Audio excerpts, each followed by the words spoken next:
War in the Middle East began not with a bang, but with doubt, confusion and grief. In today's episode, we unpack what this war is going to look like and what it means for ordinary people and leaders on both sides.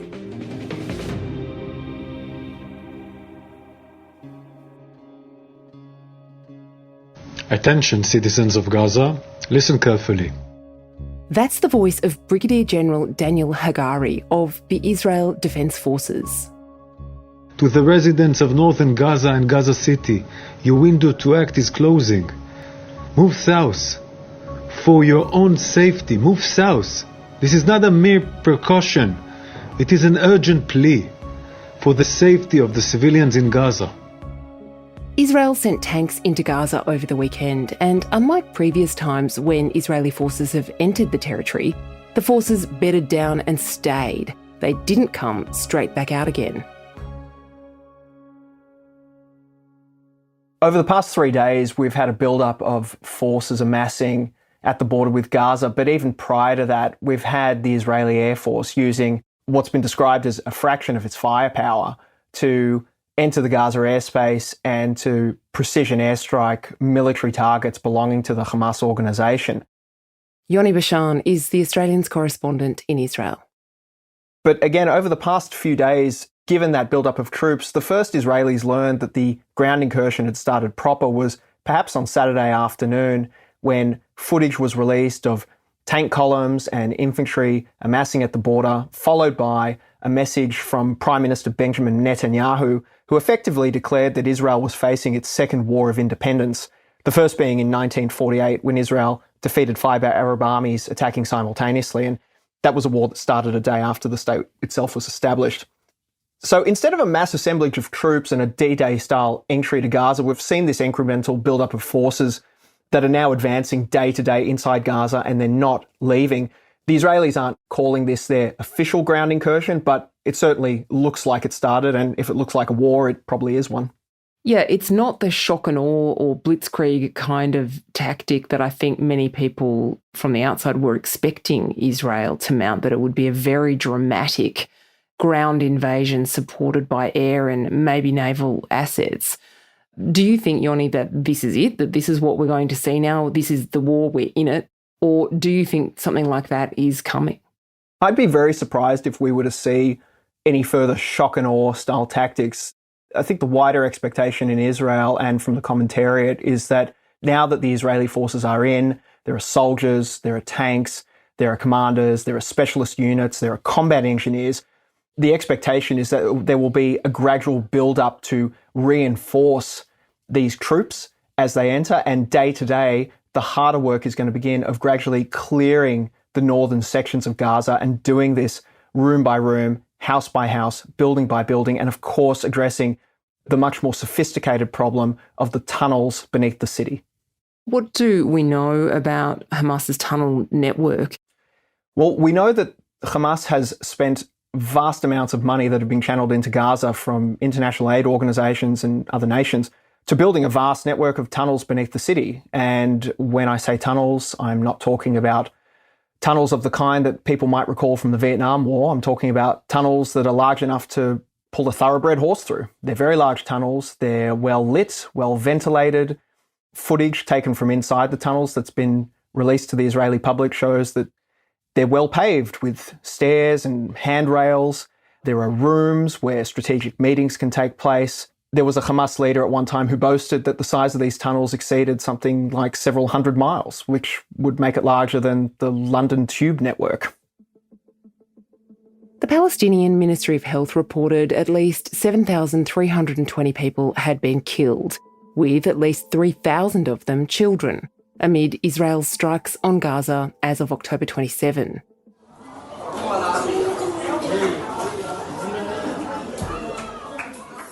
This is the noisy, busy scene inside Al-Quds Hospital in Gaza City, in a video posted to social media by the Palestine Red Crescent Society. It shows scores of civilians, including families with tiny babies and toddlers, camping in the corridors. There are blankets and pillows lined up against the walls. Someone is gently lulling a baby to sleep in a bouncernette. Kids roam around between the piles of shoes and the occasional electric lamp plugged in. The Palestine Red Crescent Society, related to our Red Cross charity, said thousands of displaced Gazans were sheltering in hospitals. But the Israeli government has ordered the Al-Quds hospital to evacuate as part of an escalating series of warnings. Fragments of evidence are emerging of life in Gaza right now, and they are bleak.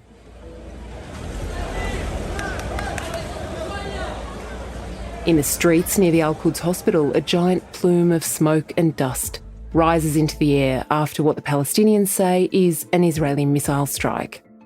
A video posted by local journalist Shahab Yunus shows men in civilian clothing attempting to pull tons of rubble, including a fridge, from what appears to be a destroyed apartment building. The dust-covered face of a little girl is visible as the rescuers attempt to free her.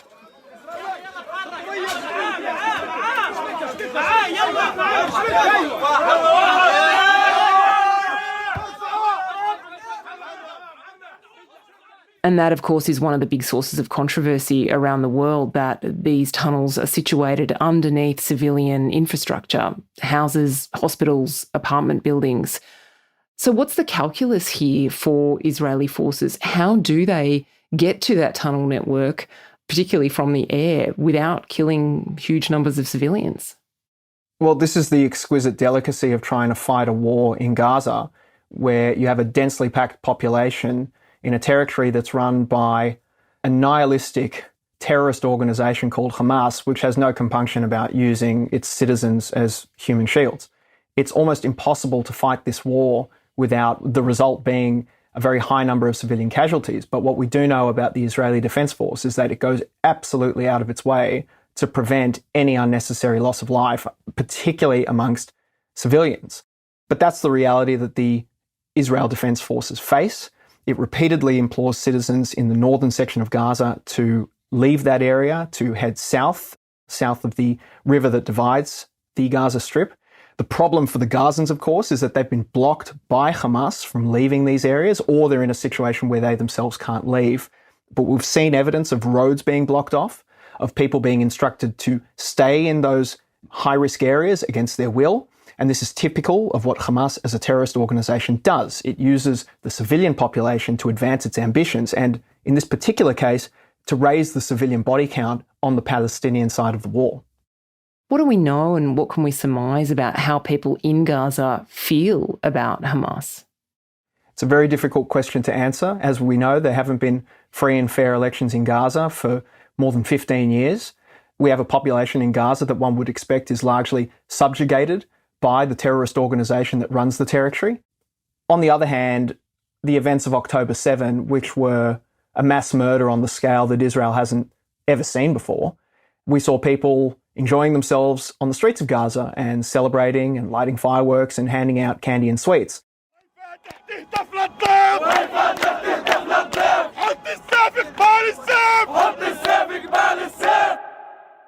So we certainly know that there's a cohort of the Palestinian population that appreciates the work that Hamas is doing. On the other hand, I think most right-thinking people would tend to believe that Palestinian citizens who just want to have an ordinary life don't particularly appreciate being used as human shields by this organisation and having money that's supposed to be channeled to them for the purposes of aid and education and food and medicine being channeled into tunnel networks beneath the city. What do we know about the flow of aid into Gaza or the flow of food, and whether other countries in the region have been facilitating that? Well, we know that there have been a large number of calls to increase the humanitarian aid to Gaza, particularly food, medicine, and of course, fuel. Now, the Israeli argument is that all of that can be facilitated, but it has to be done under immense security. The big problem for the Israelis is the issue of the fuel, because fuel can obviously be diverted by Hamas for use in its war ambitions against Israel. What we've noticed in the past 24 hours is Israel taking more of a front-footed response to this and actually pointing out to the rest of the world that Hamas has access to large amounts of fuel already. It has fuel stores. It's just not providing them to its citizens.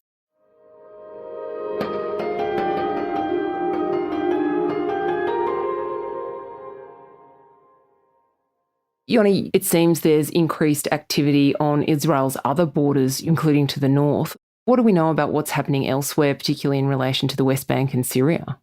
There has been some unrest in the West Bank, but the majority of the skirmishing appears to be occurring on the Lebanese border and the border with Syria, where IDF soldiers and tanks have been stationed who are routinely exchanging fire with militants on both sides of the border.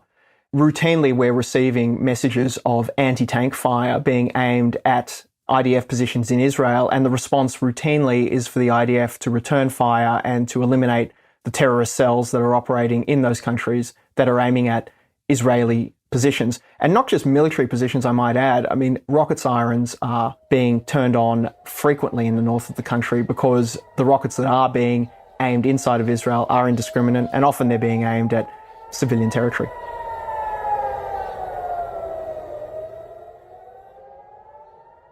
What are Israeli civilians being told now about how to keep themselves safe as the war seems to escalate? There's generally a state of high alert across the country, and the instructions are to stock the safe rooms, if one is available, with 3 days of food, water, and medical supplies in case one needs to hurry into those shelters. The other piece of advice is that if one is to go outside, the advice is to remain in a centre where a shelter is available within 60 seconds.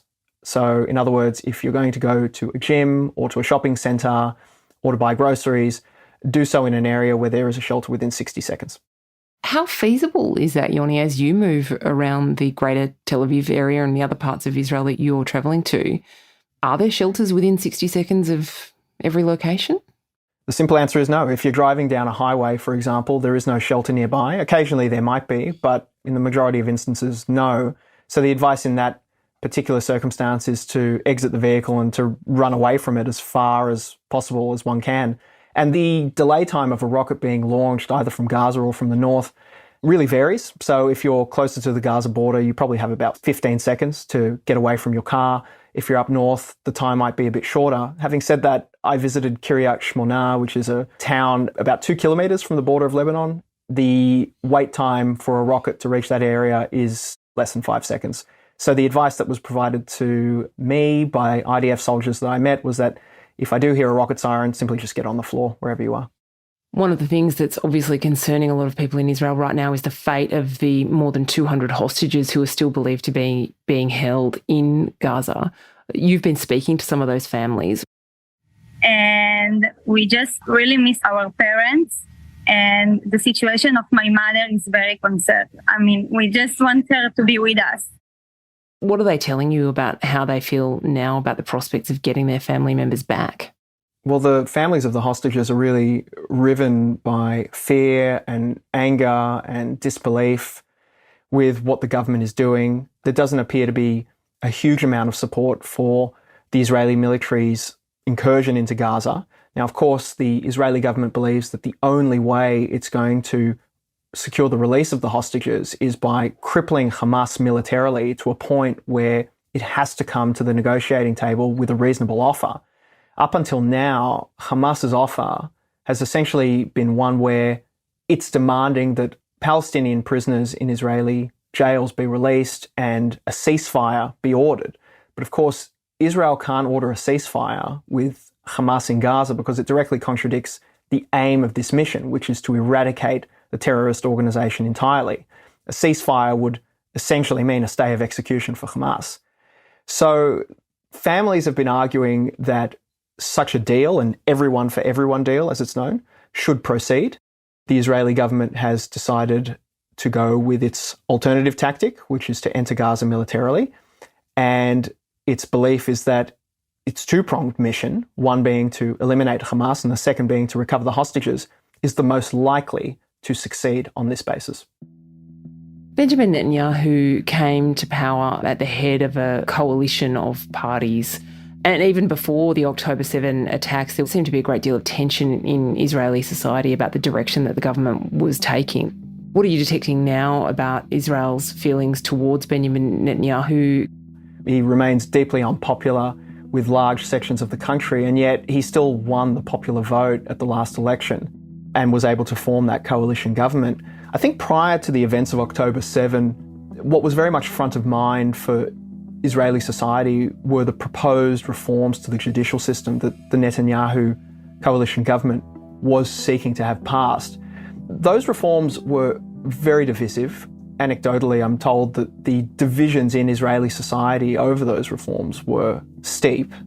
But since the October 7 massacres in southern Israel, obviously everyone's priorities have been clarified towards the security environment in Israel.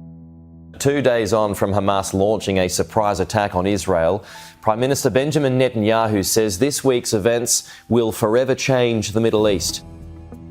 That is how Netanyahu is framing this war with Hamas.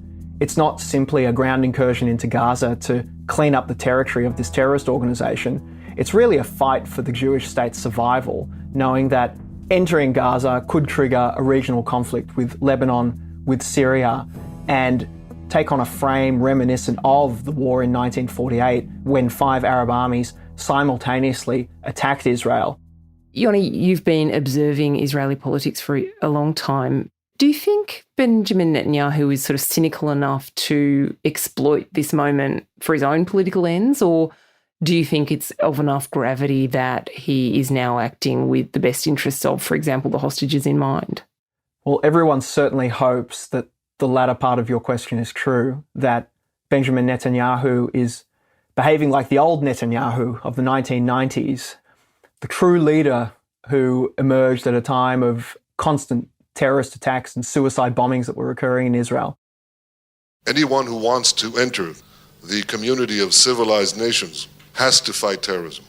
That is the first order of the day if we are going to salvage the peace process and move back on the track towards peace. Everyone hopes that we're going to see that Benjamin Netanyahu and not the Trump-style cynical politician who would exploit a tremendous tragedy afflicting the state of Israel for his own political ambitions. Although what's certainly undeniable about this situation is that the October 7 massacres and the intelligence failures that occurred have made Benjamin Netanyahu's leadership somewhat terminal. But I think there is a belief across Israel, perhaps a grudging belief, that if he were somehow to succeed in his ambition to eradicate Hamas from Gaza and to somehow secure the return of all or the vast number of hostages being held, there may be a wave of goodwill extended to this particular Prime Minister who, up until October 7, was seen as deeply unpopular in this country. Yoni, in Israel, there's obviously a lot of deeply traumatised people after witnessing or being related to or knowing some of the people who fell victim to the October 7 attacks. What's the public mood in Israel as fear grows about what's happening now to soldiers and to civilians in Gaza? The public mood generally in Israel is one of enormous sorrow, and I truly say this without exaggeration. There's no conversation that's happening that does not revolve around the events of October 7, the consequences of October 7, the general sense of insecurity that everyone in the country feels as a result of October 7, and the war that's currently occurring in Gaza and the fate, especially, of the more than 230 hostages that are being held, presumably underground, by Hamas. The overwhelming majority of Israelis who I speak to don't want civilians to die, but there is a general sense in Israel that the rest of the world does not understand what this war is about and does not understand the challenges involved of eradicating Hamas. There seems to be a perception of this terrorist organisation as one akin to a freedom-fighting entity. It's a very hard image to countenance when we've seen the footage of what Hamas terrorists did to the civilians in southern Israel. If the aims of the October 7 attacks were to terrorise people, then that's what's happened, because Israelis are scared. They regard Hamas as a terrorist organisation that's worse than ISIS, and they're even bemused and angered as to why the rest of the world isn't seeing them in quite the same way.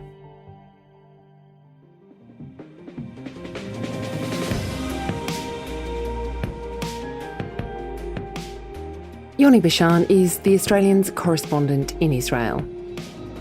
Thanks for joining us on The Front. You can check out all the news from the Middle East and elsewhere right now at theaustralian.com.au.